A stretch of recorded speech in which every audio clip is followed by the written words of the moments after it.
ignorance and good over evil. During Diwali, revelers recall ancient stories of enemies defeated, obstacles removed, and captives freed. The glow of the Diya flame reminds us to seek the path of wisdom and to work with diligence and to always give thanks for our many blessings. And we do have many blessings. Everybody in this room has many blessings. And even I will say, I'm not going to use the word fake news, I refuse to use it. Media has some good blessings.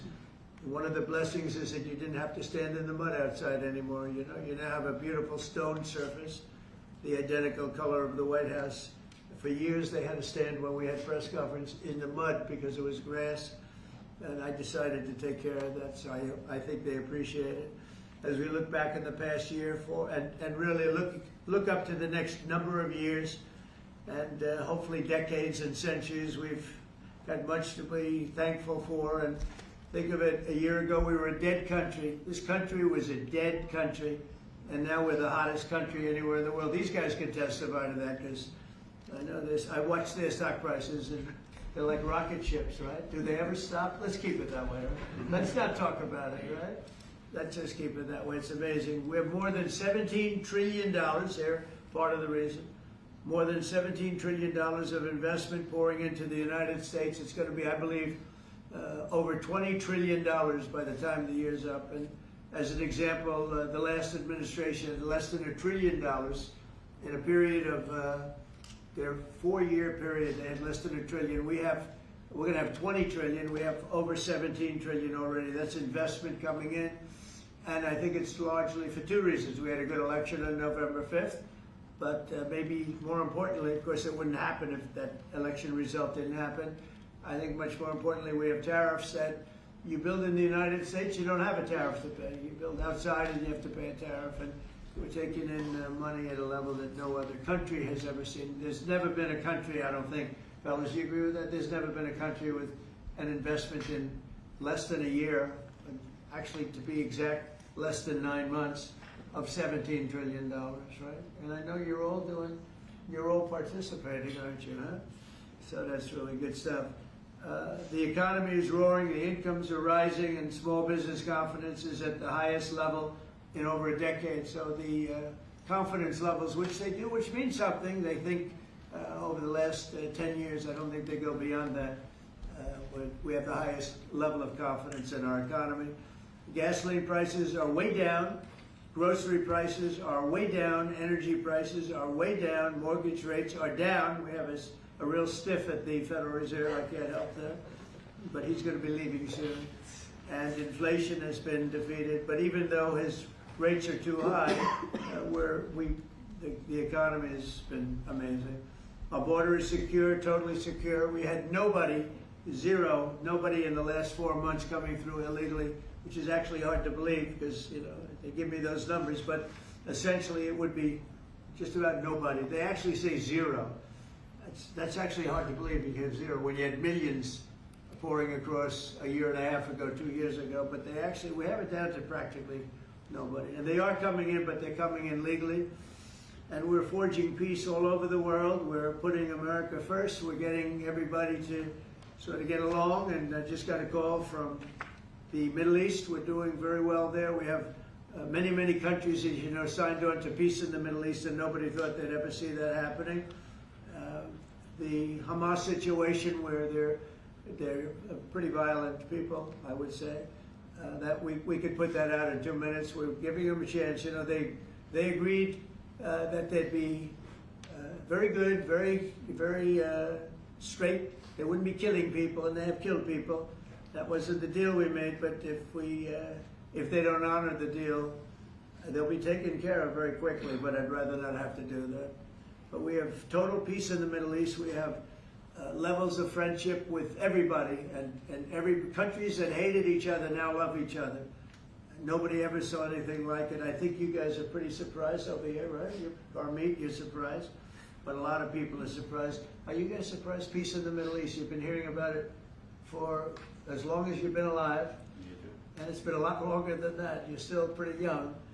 But we have peace in the Middle East. And so as we light the diya, we look forward to a new year and a greater peace and a greater everything for all of us. And we want tremendous success, tremendous health. We're doing a lot of things in the world of health. And the autism situation is just crazy when you think of it. And you go back 20 years, it was 1 in 20,000, and now it's 1 in 12. Is that hard to believe? When I hear that number, it's not even believable. And we think we're onto it. Bobby is doing a great job, and Dr. Oz, all of them, they're really working hard. Nobody's ever seen anything like that. And it's been a very important factor for me. I just say you got to focus on that. We think we have a lot of the answers. We've announced a lot of the answers, actually. But we're looking at many things. We've made tremendous progress. And maybe the thing we've done the best on is prices for our drugs.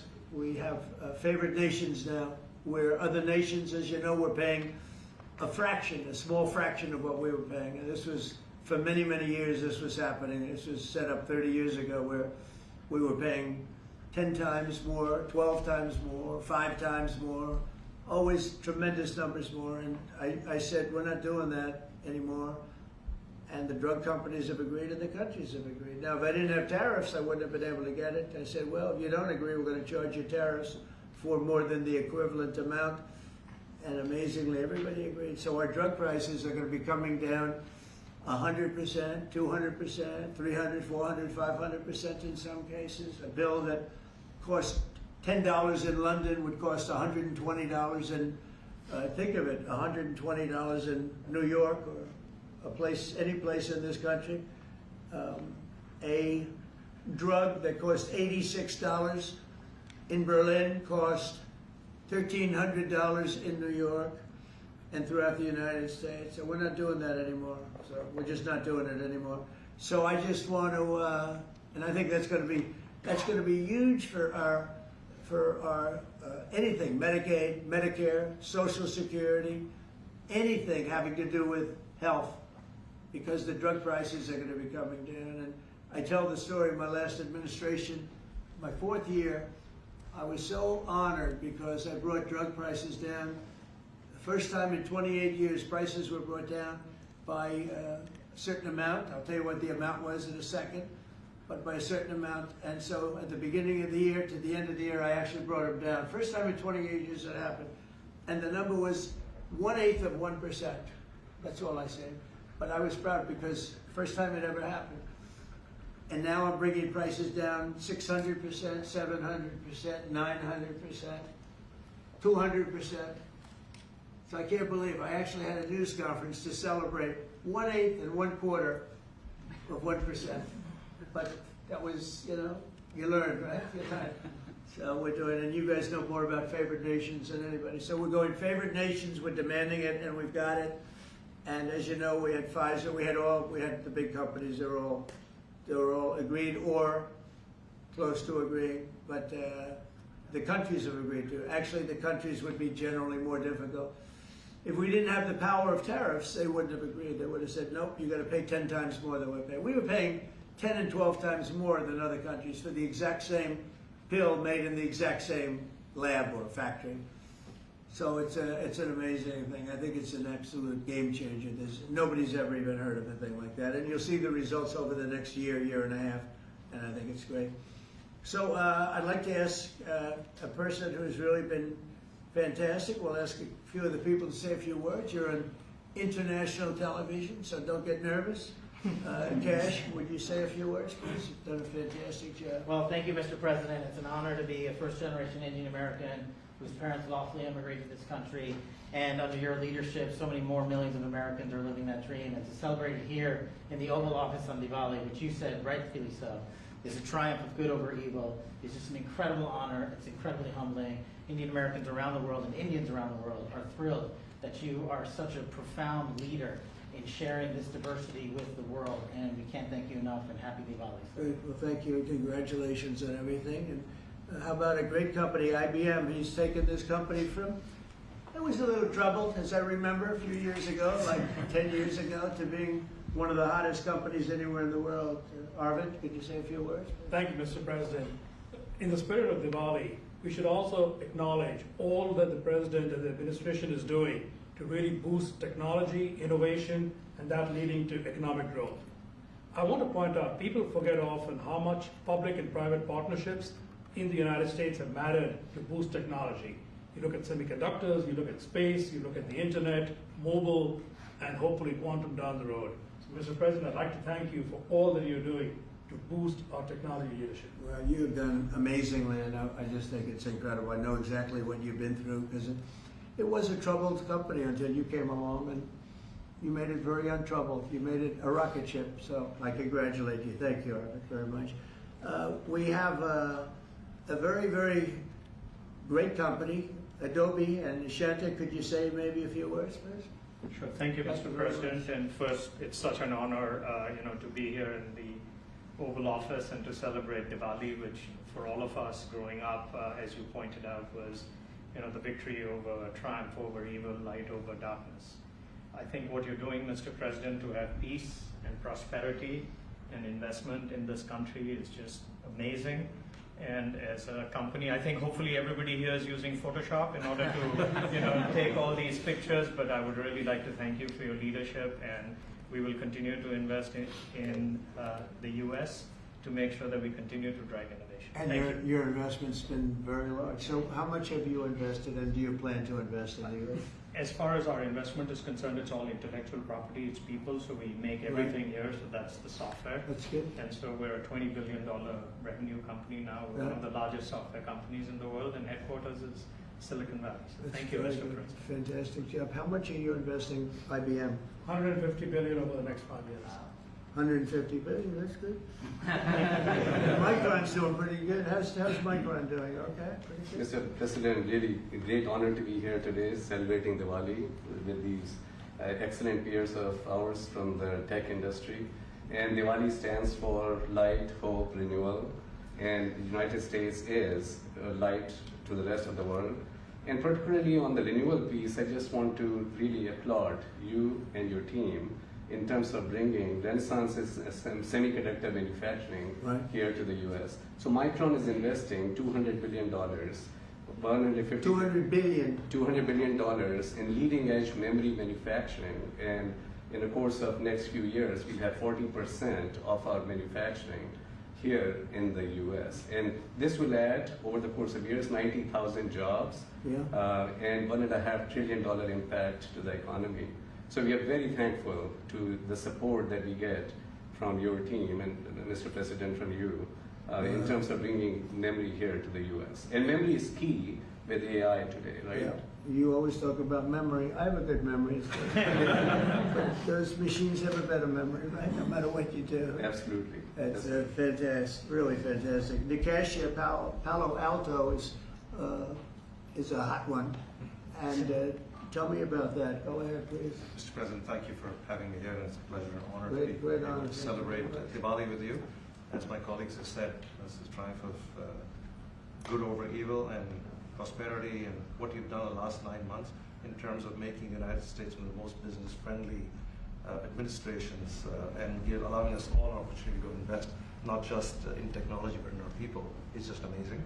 We are now the largest cybersecurity company in the world, and we just recently recently spent $25 billion in sourcing technology. So all cyber security is made in the United States, because we believe that the next bastion in the world is going to be a cyber war, and we just want to make sure we are prepared as a country, and we make sure all of our companies and our critical infrastructure. Fantastic job. It's amazing what you've done. And all of these people, to me, they mean two things: big investment, but the big investment I like because of jobs. It's a tremendous number of jobs that they've produced. Would you say a couple of things about your great company, please? Thank you, Mr. President. I'm with Stone Point Capital, private equity, which I'm sure you know, and we just raised a new $11.5 billion fund, and we obviously invest very heavily in financial services technology, and so it's actually an honor to be here in the Oval Office with you, and as a fellow Winkwood member too, I've always it's always a pleasure to be with you, and I got to tell you, you're the best president that I've ever seen, and we're so proud of you. Thank you. I'm glad I asked him to say that. Would you like to say something about the great job you're doing? Right here? Anybody back here? These are all incredible people that everybody looks, in the business world, everybody looks up to them. Please, go ahead. Would you like to say something? Thank you for Go your ahead, leadership. please. Thank you for your leadership. I love this. I didn't ask him. I'm running a tech business for Thank you, 21 sir. years. We build products on AI and machine learning. Thank you, Mr. President. And it's going great, right? Yes. Good. How about over here? We have some very unshy people. Harmeet, how about saying a few words? Well, thank you, Mr. President. It's a tremendous honor to have supported you 3 times and been part of your administration. And on this day of Diwali, I say on behalf of the United States Department of Justice that the message of the triumph of good over evil and knowledge over ignorance and justice over injustice is something that your administration is personifying, and it's a tremendous honor to be part of it, and thank you very much for including us here today. Good, and you're at the DOJ and doing a fantastic job. Thank you, sir. That's great. She's doing a good job, Cash, right? She's doing And outstanding. Tulsi, we know, is doing a good job. What do you think, Tulsi? Yes, sir. Thank you very much. You are doing today what you have done throughout your time in service, is bringing people together from all across the country and all different backgrounds. And this day is, of course, very special to so many of us because while it is the celebration of hope and light and renewal, we can never forget that the source of that hope, light, and renewal comes from God's love for every single one of us. And so today we celebrate God, His love, and the blessings that He has shared with all of us. Well, fantastic. Thank you all very much. Anybody like to say anything? Or would you like to say something, please? Mr. President, let me start first of all by expressing a deep sense of gratitude for opening up White House, Oval Office, your home, to mark Diwali's Festival of Lights, which is celebrated by over 1/5 of humanity. And as Cash said, you are showcasing the strength of diversity through this celebration. So it's truly a great honor, and thank you very much for that. May I also, on behalf of my Prime Minister and my own behalf, wish you and your loved one a very, very happy Diwali greetings, particularly to over 5 million strong Indian diaspora in the US. Right. And may I close by making a wish, which is normally we do for Diwali. We wish that the light of Diwali continues to shine on your success and on the strength of India-US partnership. Thank you very much. Spoke to him today. He's doing well. And your country is doing very well, you know that. Thank you, Mr. President. So we're supposed to light something, but I thought maybe because he's had such an outstanding year, I'm going to ask Arvind to maybe do the honors. Can you handle it for me, Arvind? I think you might do a better job than me. So if you could take care of that, it'd be great.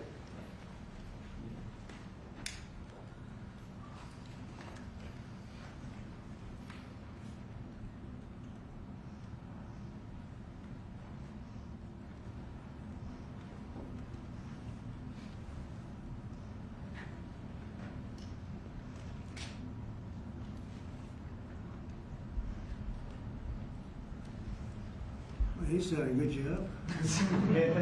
I didn't know you were supposed to do that. I'm glad I asked him to do it.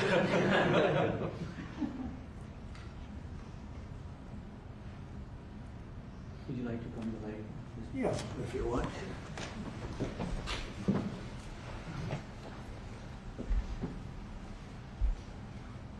Okay.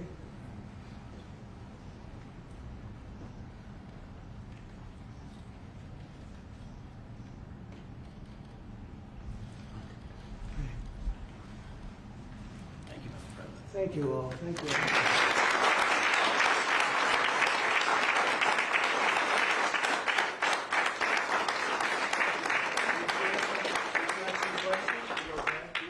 Mr. President, the meeting with Vladimir Putin is canceled or put on hold. Do you know what happened there, and does that affect your decision whether or not to send tomahawks? to No, Ukraine? no, I don't want to have a wasted meeting. I don't want to have a waste of time, so I'll see what happens. But we did all of these great deals, great peace deals. They're all peace deals, agreements, solid agreements, every one of them. But this one, and I said, go to the line of battle. the battlefield lines, and you pull back and you go home, and everybody takes some time off because you got two countries that are killing each other. You got two countries that are losing 5,000 to 7,000 soldiers a week. So we'll see what happens. It's we haven't made a determination. I'm asking the Justice Department to look into the federal investigations into you and look for compensation, and how much are you asking for? Who's asking for what? Are you asking the Justice Department to pay Whose you compensation Whose for compensation? your federal investigations into you? Are you asking them to pay compensation, and how much? Into me? I don't get any compensation. I do it for nothing. I gave up my salary. Into me? No, it's going to be the Justice Department. Are you asking them to pay you compensation for the federal investigations that happened to you? And how much are you asking well, for? I guess they probably owe me a lot of money for that. Probably, yeah, that's true. That's very interesting. No, I get no salary. I gave up my salary. It's a good salary. Not as much as these guys make, but that's okay. It's a lot of money. And I don't, as you know, I didn't take it in the first 4 years. I'm not taking it in these 4 years either. But as far as all of the litigation and everything that's been involved, yeah, they probably owe me a lot of money. But if I get money from our country, I'll do something nice with it, like give it to charity or give it to the White House while we restore the White House. And we're doing a great job in the White House. As you know, the ballroom is under construction. It's going to be, they've been trying to get it for 150 years, and it's really, I think it's going to be fantastic. But we'll see what happens. I mean, we have numerous cases having to do with the fraud of the election, the 2020 election, and because of everything that we found out, I guess they owe me a lot of money, but I'm not looking for money. I'm looking for really, I think it's got to be handled in a proper way. If it's not handled in a proper way, we don't want it to happen again. We can never let what happened in the 2020 election happen again. We just can't let that happen. And so the way we go, I know Cash is working on it, everybody's working on it, and certainly Tulsi's working on it. We can't let that happen again to our country. Look at what's happened where you have millions of people being allowed to come into our country, all because of a crooked election, where they come from prisons, they come from jails, they come from mental institutions and insane asylums, they're drug dealers. The people that they've allowed to come into our country, we cleaned them out in Washington, D.C. We have a very safe capital right now. We have a capital that's as safe as it can be. But I don't know. I mean, you'd have to ask the lawyers about that. Mr. President, a comment and a question, please, for you. First of all, you have just 1 billion plus hearts around the globe, including in India, by celebrating the Diwali in the White House right here. And my other comment is, Mr. President, I like his question already. in February, you and the White House staff gave a warm welcome to the Prime Minister of India, Mr. Narendra Modi. And after that, I decided to make a short trip to India for you, how popular you are in India.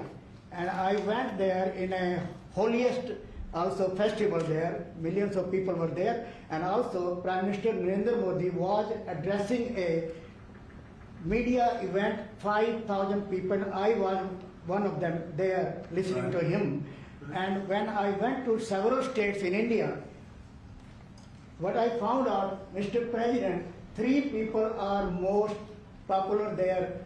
Prime Minister Narendra Modi, President Donald Trump, Mr. Kash Patel, and also with the surprise, our White House Press Secretary, Caroline Levitt.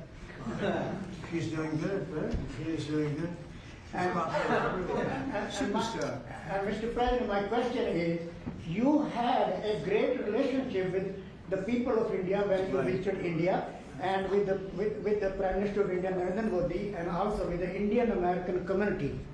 Where do we stand today, all those relations from 45 to 47 in the future, Mr. President? Please, thank you. Well, we stand great, and the people of India, I love the people of India, and we're working on some great deals between our countries. I spoke to Prime Minister Modi today, as I mentioned before, and we just have a very good relationship.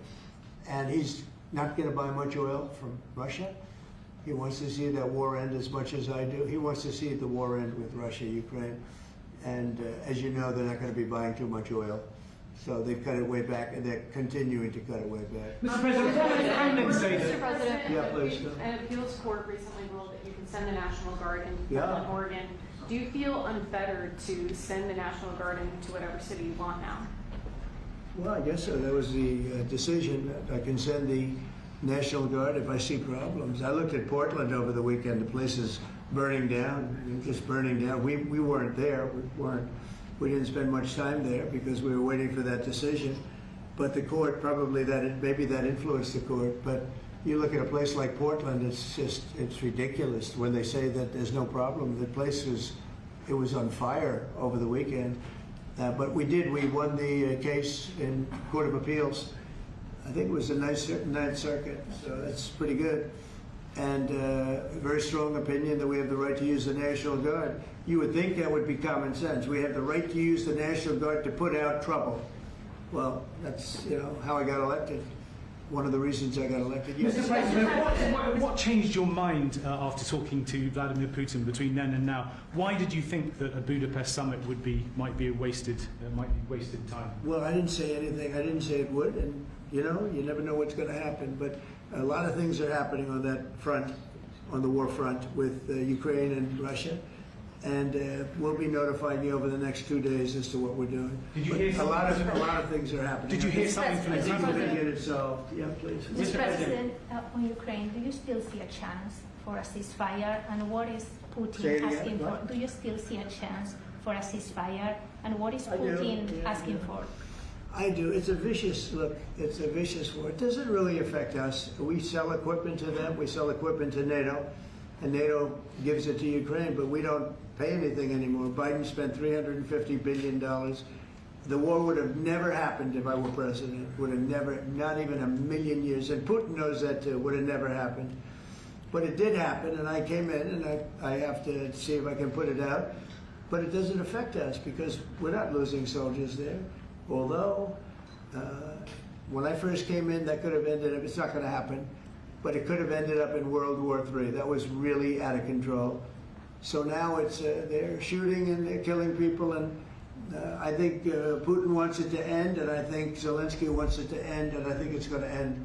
Is that rumors that he reached out to you about meeting on the government shutdown? Will you meet with him before you leave for Asia on Friday? Well, I will actually. I'd love to meet with them. I just want them to open up the country first. The country is so hot right now, and they've never voted against, continuation. They've never voted against. They've never done that. They're doing this because they have Trump derangement syndrome.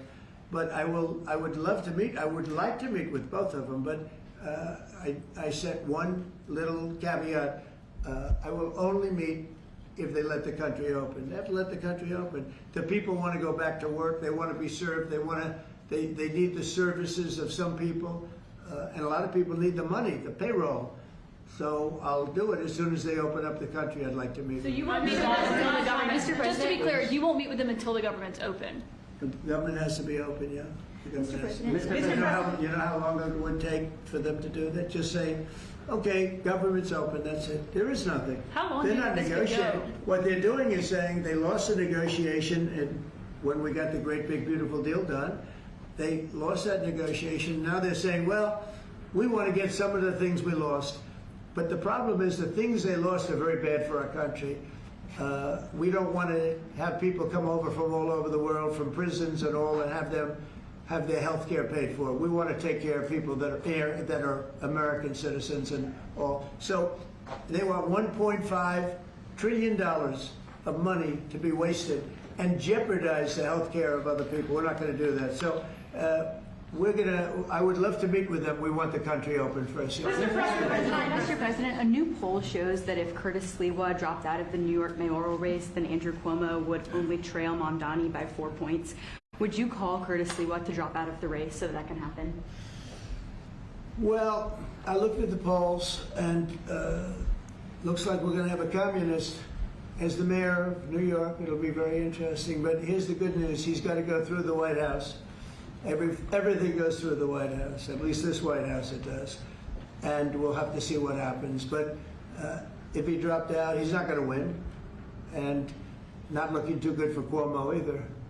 But maybe, I don't know, if he dropped out, maybe Cuomo would have a little bit of a chance, but not much. because it looks like the lead is, it's not a great lead, but it's big enough that he should be able to win. So, you know, I don't know that I want to get involved. It's really a question of, would I rather have a Democrat or a communist? And I would rather have a Democrat than a communist. Will you meet with Mamdani if he wins? Yeah, I'll speak to him. Mr. President, I have an obligation to speak to him, but look, I love New York. I've always loved New York. I just can't believe a thing like this is happening. I left New York, and we had a mayor, de Blasio, who was a disaster, but when I left, it was sort of before he could really take hold. And boy, New York was a hot city, and now it's sad to see what's happening, frankly. And with the communists in charge, look, you just go back 1,000 years. I mean, it's been done many times, 1,000 years. It's never worked once, so it's not going to work now either. On your Mr. President, you're building your ballroom right now. They're also building the Obama Presidential Library. I'm wondering if you've He seen. needs help. Have you seen pictures of the architecture and Yeah, what do you I think did. of it? It's not too pretty.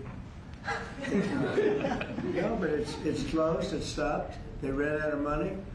I mean, he's building a library / museum. You know, you call it some museum, and usually they call it library and museum. That's the official name.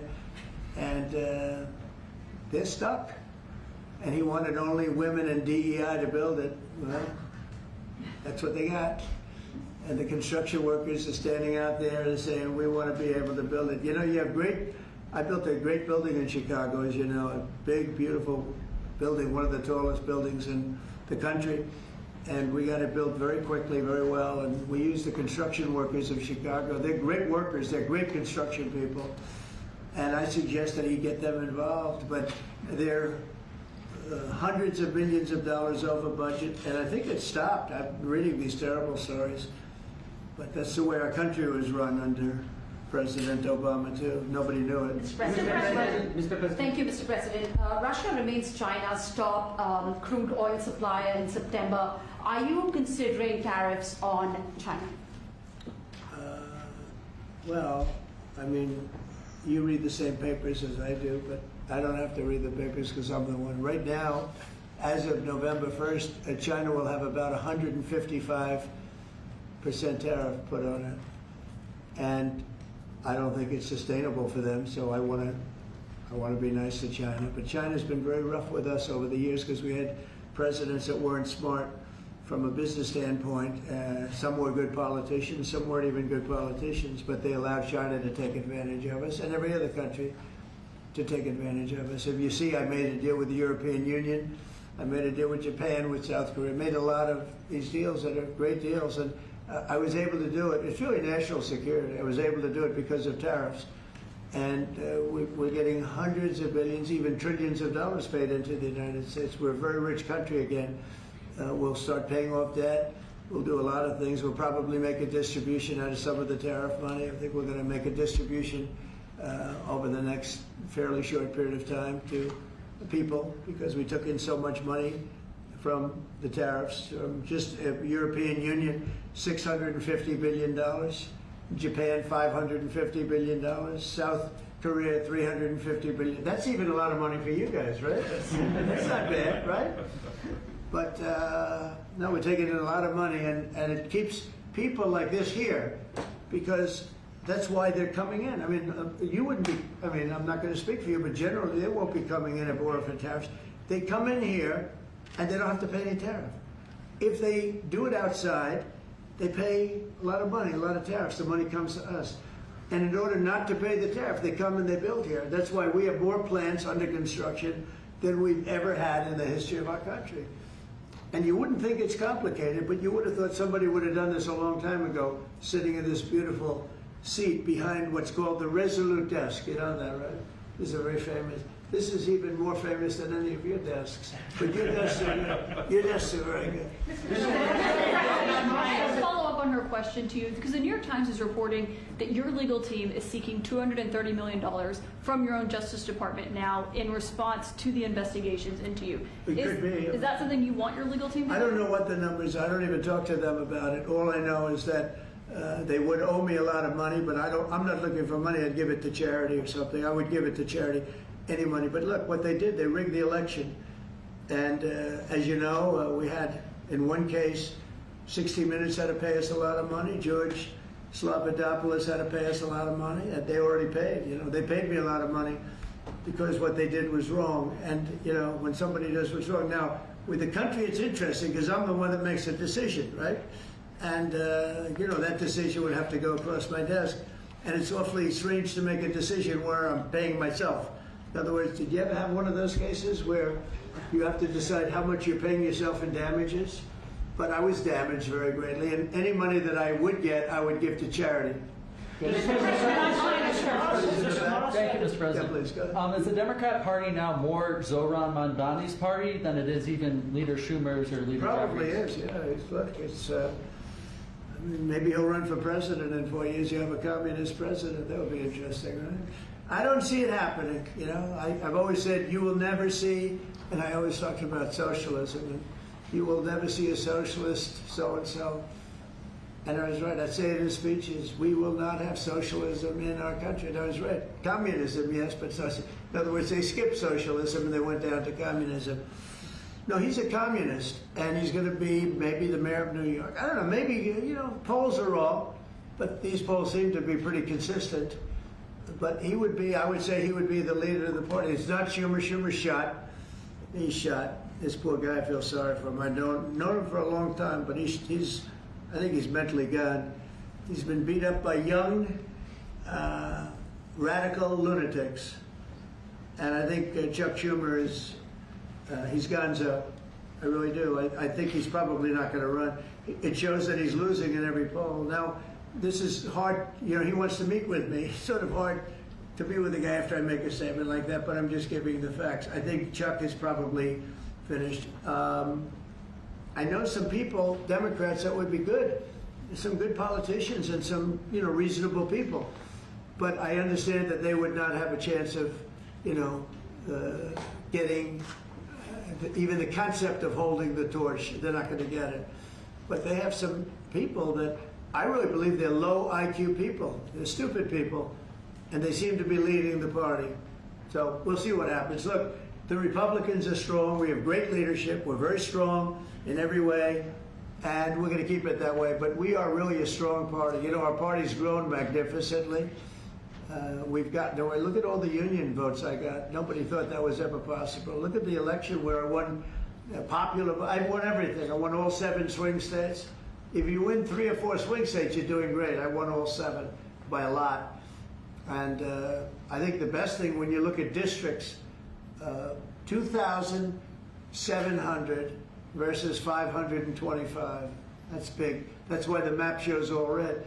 So we won in a tremendous landslide, and that's because people like our policy. I guess they like me, but they like my policies. Strong borders, good education, low taxes. You know, in the great big beautiful bill, we got the biggest tax cut in history.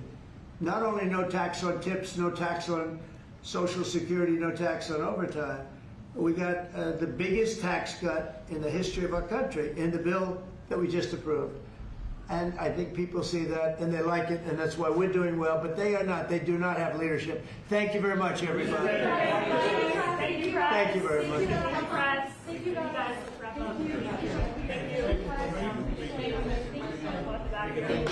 Great question. Thank you, guys. Keep moving. Thank you. Surprise.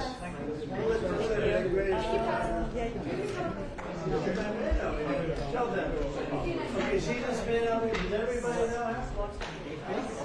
HB. He's a very good guy.